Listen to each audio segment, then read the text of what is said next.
बिस्मिल्लाहिर्रहमानिर्रहीम। अस्सलाम वालेकुम dear students, welcome to my YouTube channel. आज हम करेंगे MT 621 के नेक्स्ट टॉपिक नंबर 34 तक, मॉड्यूल 34 तक हम लोगों ने डिस्कस कर लिया है। आज हम नेक्स्ट टॉपिक्स को डिस्कस करेंगे। ये होप्स को पिछले टॉपिक्स आपको क्लियर हो गए होंगे। अगर कोई भी कन्फ्यूजन हो तो आप पूछ सकते हैं। तो स्टार्ट करते हैं। टॉपिक नंबर 35 हमारा स्टार्ट होता है एक थ्योरम से, जो कि है हेनी बोरेल थ्योरम है। इसकी स्टेटमेंट यहाँ से स्टार्ट होती है, जो मैंने इसको हाईलाइट कर दिया है। ये जो हेनी बोरेल थ्योरम है, इसकी ये स्टेटमेंट है कि अगर H जो है वो एक ओपन कवरिंग है for closed and the bounded subset S of the real number, then S has an open covering H dash consisting of finitely many open set belonging to H। यानी कि basically इसका क्या मतलब है कि H जो है वो आपके पास एक ओपन कवरिंग है। हम ओपन कवरिंग को पिछले अपने लेक्चर में ऑलरेडी डिस्कस कर चुके हैं।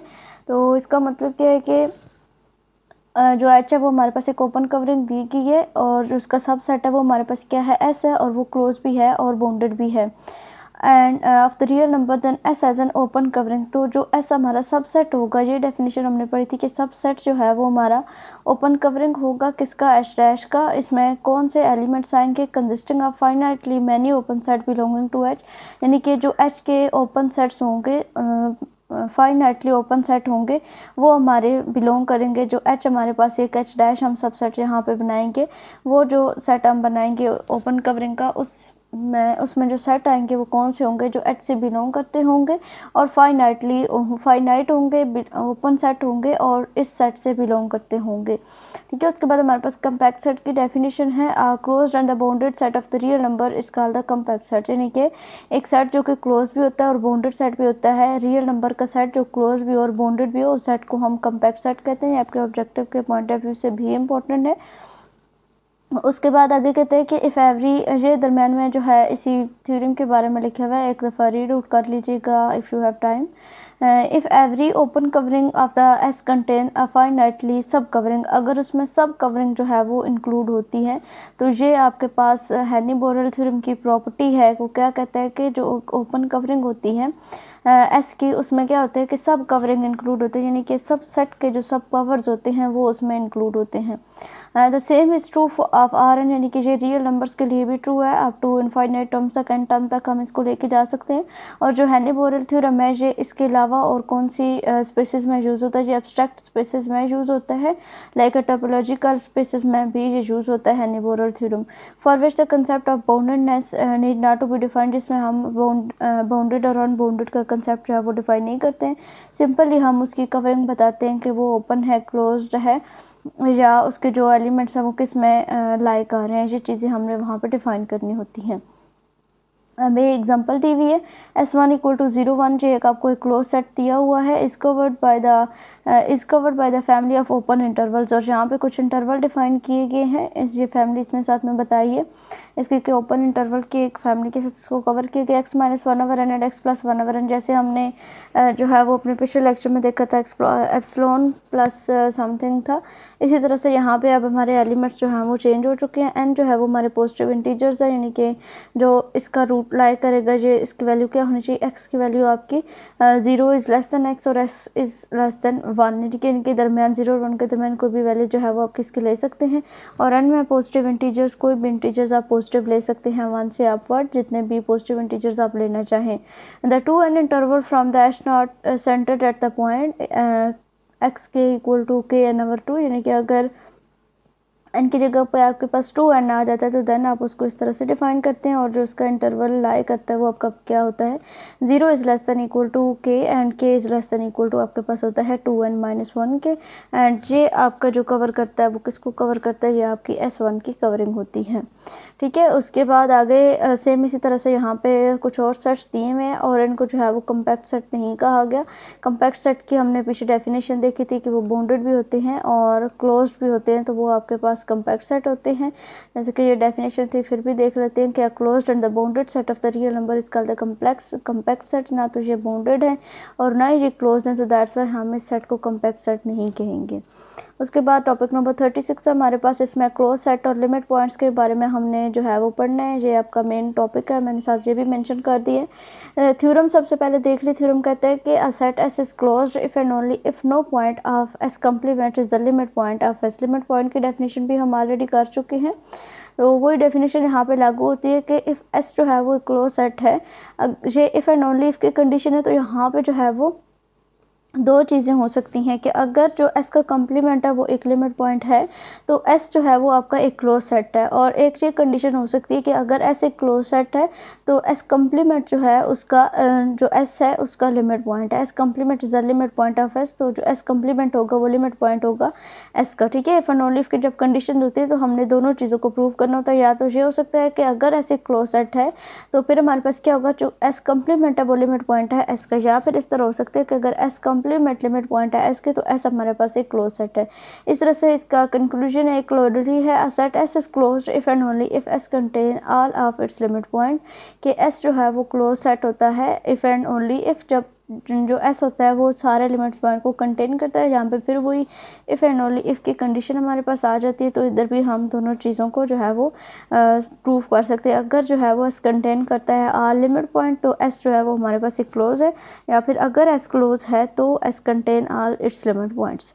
उसके बाद रिमार्क्स हैं, a set with no limit point is closed according to the closely, यानी कि जिसका कोई लिमिट पॉइंट नहीं होता वो सेट हमारा क्लोज सेट होता है। एनी फाइनाइट सेट, और जितने भी फाइनाइट सेट होते हैं हमारे पास वो सारे हमारे क्लोज सेट होते हैं। ठीक है, are the finite set are closed under set of real number. Real number का जो सेट हमारे पास होते हैं वो हमारे क्या होते हैं, क्लोज सेट होते हैं। उसके बाद नेक्स्ट हमारा टॉपिक नंबर 37 है। ये यहाँ पे हैंड रूट्स में शायद मिसिंग था या कहीं आगे पीछे था, तो उसके मैंने जो स्टेटमेंट लिख दी है। इसका थ्योरम इतना ज़्यादा इंपॉर्टेंट नहीं था और उसके रिलेटेड एग्जांपल भी इस तरह नहीं थी, तो जस्ट इसकी जो स्टेटमेंट है वो अपने याद रखनी है। Every bounded infinite set of the real number has at least one limit point, यानी कि जो भी बाउंडेड हमारे पास इनफाइनाइट सेट होते हैं रियल नंबर के, उनका कोई ना कोई एक जो है वो लिमिट पॉइंट भी लाजमी होता है। ये इसकी स्टेटमेंट है बोल्ज़ैनो वायरस्ट्रास थ्योरम की। उसके बाद हमारा जो चैप्टर नंबर 2 स्टार्ट होता है, सेगमेंट 2 स्टार्ट होता है, उसमें हमारे पास सीक्वेंसेस एंड सीरीज़ है।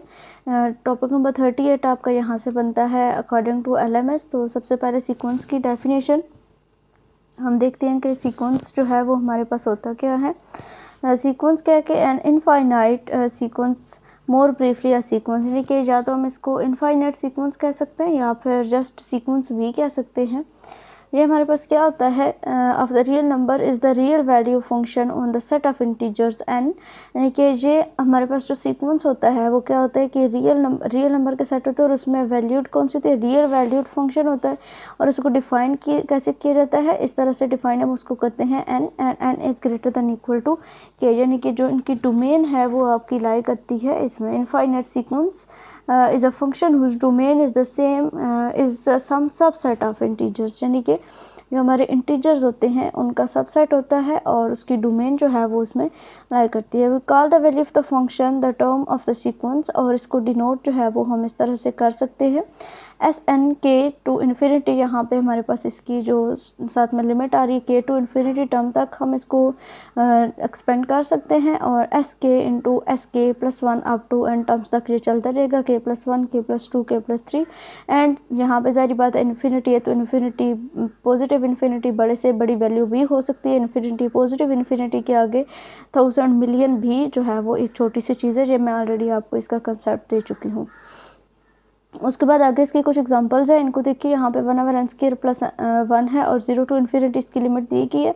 जब हम इस पूरे फंक्शन में हम 0 पुट करेंगे तो आपके पास 1 आएगा, जब आप 1 पुट करेंगे तो आपके पास 1/2, जब 2 पुट करेंगे 1/5 and up to so on nth term तक ये लिमिट जो है वो चलती जाएगी। ये जो यहाँ पे टर्म दी है 1/n² प्लस 1 माइनस 1 की पावर n एंड 1/n-2, ये इसकी nth टर्म है। ठीक है, ये इन पूरे सीक्वेंसेस की nth टर्म में जब हम इसको पुट करते जाएंगे और एट द एंड एक ऐसा पॉइंट आएगा कि जब हमारे पास ये आ जाएगा। बट ये जहाँ जस्ट एक जो है वो कंसेप्ट के लिए, बाकी इसको इसमें करने वाली कोई ऐसी बात नहीं है। The real number S N is the nth term of the sequence, वही बात जो मैंने अभी आपको बताई कि ये आपके क्या है, ये इसकी nth टर्म है सीक्वेंसेस की। उसके अलावा यहाँ पे आगे दो जो हैं वो आपको एग्जांपल्स दी हुई है। जो आइडेंटिकल किस तरह से है, यहाँ पे इसकी लिमिट 3 टू इन्फिनिटी और यहाँ पे इसकी लिमिट जो है वो 1 टू इन्फिनिटी दी गई। इन दोनों लिमिट्स में इसकी लिमिट्स पुट करके दोनों फंक्शंस में चेक करें। जब यहाँ पे आप 3 पुट करेंगे तो आपके पास क्या आ जाएगा, 1/3 माइनस 2 1/1 आ जाएगा। ठीक है, यानी कि 1 आ जाएगा। इसी तरह से जब यहाँ पे 1 पुट करेंगे तो आपके पास 1 आ जाएगा। और बाकी इस दोनों टर्म्स जैसे जैसे आप आगे पुट करते जाएंगे इन दोनों का जो सोल्यूशन निकलेगा वो सेम निकलेगा। इसको 3 से स्टार्ट करना है, इसको 1 से स्टार्ट करना है, और जब इस दोनों में पुट करते जाएंगे तो इनके आंसर सेम आएंगे, तो इट्स मीन कि ये आपके पास क्या आइडेंटिकल हैं। उसके बाद आगे जो कंसेप्ट है वो कन्वर्जेंट सीक्वेंस का है, मोस्ट इंपॉर्टेंट है, इसको आपने जो है वो लाजमी अंडरस्टैंड करना है। इसका जो बेसिक कंसेप्ट क्या है कि हमने जो हमारे पास इसका सोल्यूशन होता है उसको जो है वो करीब से करीब लाना होता है, यानी कि दो हमारे पास इस तरह के पॉइंट दिए हुए होते हैं जिसको आप एप्सिलॉन नेबरहुड का कंसेप्ट हम ऑलरेडी ले चुके हैं। देखिए यहाँ पे मैं आपको पहले ग्राफ से समझा देती हूँ कि यहाँ पे L plus epsilon and L minus epsilon, इन दोनों के दरमियान में हमारे पास जो हमारे पास कन्वर्जेंट सीक्वेंस होता है, एक ऐसा सीक्वेंस होता है जो इन दोनों के दरमियान में लाई करता है और हम उसको मर्ज करते जाते हैं। इतना उसको मतलब उसको जो हमारा पॉइंट होता है जहाँ तक हमने उसको लेके जाना होता है उसके करीब तरीन हम उसको लेके जाते हैं। A sequence as n converges to limit L if for every epsilon is greater than 0 there is an integer n such that, यानी कि एप्सिलॉन का ऑलरेडी हम पढ़ चुके हैं, आपका क्या होगा, हमेशा ग्रेटर देन 0 होगा। Epsilon is greater than 0, there is an integer, यानी कि यहाँ पे एक n इंटीजर्स भी होगा। वो क्या है कि एस एन माइनस एल, इसकी absolute value of S N minus L is less than epsilon. And if ये कब होगा लेस देन एप्सिलॉन, कब होगा ये, and N is greater than equal to आपके पास क्या आ जाएगा n, जो कि इंटीजर्स हमने यहाँ पे कोई भी लेना है। और अगर in this case we say that S N convergent and write as, यहाँ पे एस एन कन्वर्जेंट होगा और इसको हम किस तरह से लिख सकते हैं, limit N approaches to infinity S N is equal to L, हम इसको इस तरह से डिफाइन कर सकते हैं। ठीक है, कन्वर्जेंट सीक्वेंस ऐसा सीक्वेंस होता है जो एल प्लस एप्सिलॉन और एल माइनस एप्सिलॉन के दरमियान में लाई करता है और उसकी वैल्यू को हम मज़ीद आगे से आगे लेके जाते हैं। और ऐसा सीक्वेंस जो कि कन्वर्ज नहीं करता उस सीक्वेंस को हम डाइवर्जेंट या डाइवर्जेंट सीक्वेंस कहते हैं या फिर डाइवर्ज कहते हैं। इस तरह से इसकी एग्जांपल भी यहाँ पे दी गई कि अगर हम कोई कांस्टेंट ले लेते हैं तो जब हम किसी कांस्टेंट को लेते हैं n is greater than equal to k, तो हम इसको इस तरह से मॉडुलस की फॉर्म में, जब इसको मैग्नीट्यूड की फॉर्म में हम लिखेंगे तो हमारे पास क्या आ जाएगा, limit N approaches to infinity and S N is equal to C आ जाए, क्योंकि लिया ही हमने कांस्टेंट है तो उसका जो आंसर आएगा वो हमारे पास किसका आएगा, उसी कांस्टेंट के इक्वल आएगा। तो इसी तरह से आगे हमारे पास एग्जाम्पल है S N equal to 2n plus 1 divided by n plus 1, अगर जो है वो एस एन इक्वल टू 2 है तो हम इसको इस तरह से डिनोट कर सकते हैं। सिंपली आपने क्या चीज़ याद रखनी है कि ये जो आपके पास टर्म है 2n plus 1 and n plus 1, इसको हमने प्लस में और माइनस में, जैसे कि यहाँ पे SN माइनस 2 हमने किया जो हमारे पास था SN माइनस 2, और सेम इसी तरह से यहाँ पे इसको जब हमने मॉड्यूलस में किया तो हम इसको इस तरह से एक दफ़ा पॉजिटिव में एक दफ़ा नेगेटिव में इसको लिख देंगे 2n plus 1 divided by n plus 1 and 2n plus 2 divided by n plus 1, आपके पास यहाँ पे जो है वो इसकी टर्म आ जाएगी। यानी कि यहाँ पे हमारे पास क्या था 2 था, तो दैट्स वाई हमने यहाँ पे इसकी टर्म्स को चेंज करके लिख दिया है। इधर आ जाएगा 1 ओवर n प्लस 1 आपके पास आ जाएगा। ठीक है, देन आगे अगर हम देखें तो यहाँ पे हमारे पास थ्योरम है the limit of the convergent sequence is unique, कि जो कन्वर्जेंट सीक्वेंस की लिमिट होती है वो आपके पास क्या होती है, हमेशा यूनिक होती है। ये आपने थ्योरम याद रखना है, इसका प्रूफ बेशक आप स्किप कर दीजिए।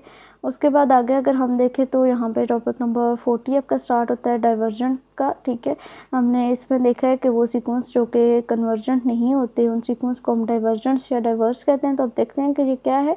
अ sequence S N is said to be the divergent to infinity if for any real number A S N is greater than A for large and written as, ये आपके ऑब्जेक्टिव के लिहाज से important है इसलिए मैंने इसको डिफरेंट तरह से हाईलाइट किया है।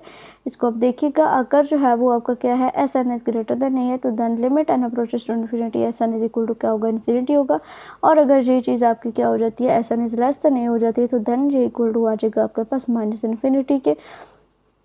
इसी तरह के इसकी एग्जांपल्स जो हैं वो यहाँ पे दी गई हैं, तो इसको हम अप टू इन्फिनिटी टर्म्स तक हम इसको इस तरह से डिनोट कर सकते हैं। अप्रोच इन्फिनिटी ये जो टर्म हमें दी जाएंगी उन्हीं को हमने जो है वो इसमें लिखे पैरेंथेसिस में हम इसको लिख देंगे, ओपन इंटरवल में हम इसको लिख देंगे और इक्वल टू आपके पास किसके आ जाएगा, इन्फिनिटी के आ जाएगा। ठीक है, सेम इसी तरह से ये भी आपको टर्म दी हुई है, इसने कहा कि डाइवर्जेस टू माइनस इन्फिनिटी, तो इसको हम इस तरह से फिर जो है वो डिफाइन कर देंगे। ठीक है, इसका जब हम इसको सॉल्व करेंगे n is less than equal to greater than equal to 1 plus under root A, तो हम सिंपली जो हमारे पास जो फंक्शन दिया हुआ होगा उसको हम इस तरह से डिफाइन कर सकते हैं। कुछ ऐसे सीक्वेंस होते हैं जो ना तो पॉजिटिव इन्फिनिटी तक जाते हैं ना ही नेगेटिव इन्फिनिटी तक जाते हैं, ऐसे सीक्वेंस को हम ऑसिलेट कहते हैं। ठीक है, वो सीक्वेंस जो है वो ऑसिलेट कर रहे होते हैं। जैसे कि ये एक फंक्शन आपको दिया हुआ है, ये एक ऐसा फंक्शन है जो डाइवर्स तो करता है लेकिन क्या है कि ये आपका ना तो इसका आंसर जो है वो positive infinity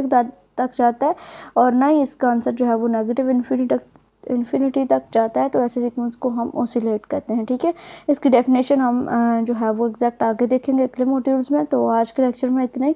I hope so के इन सब टॉपिक्स की आपको समझ आ गया होगा। अगर कोई भी कन्फ्यूजन हो तो आप जो है वो पूछ लीजिएगा। आप इसके एक दफ़ा से पास्ट पेपर देख लीजिए ताकि आपको अंदाज़ा हो जाए कि इसका सब्जेक्टिव पेपर किस तरह का होता है। ऑब्जेक्टिव के लिए मैंने एक लेक्चर भी अपलोड किया था जिसमें जितने भी पोस्ट असेसमेंट थी LMS पे लेक्चर नंबर 1 से 45 तक वो सारी मैंने उसमें लिख दी थी।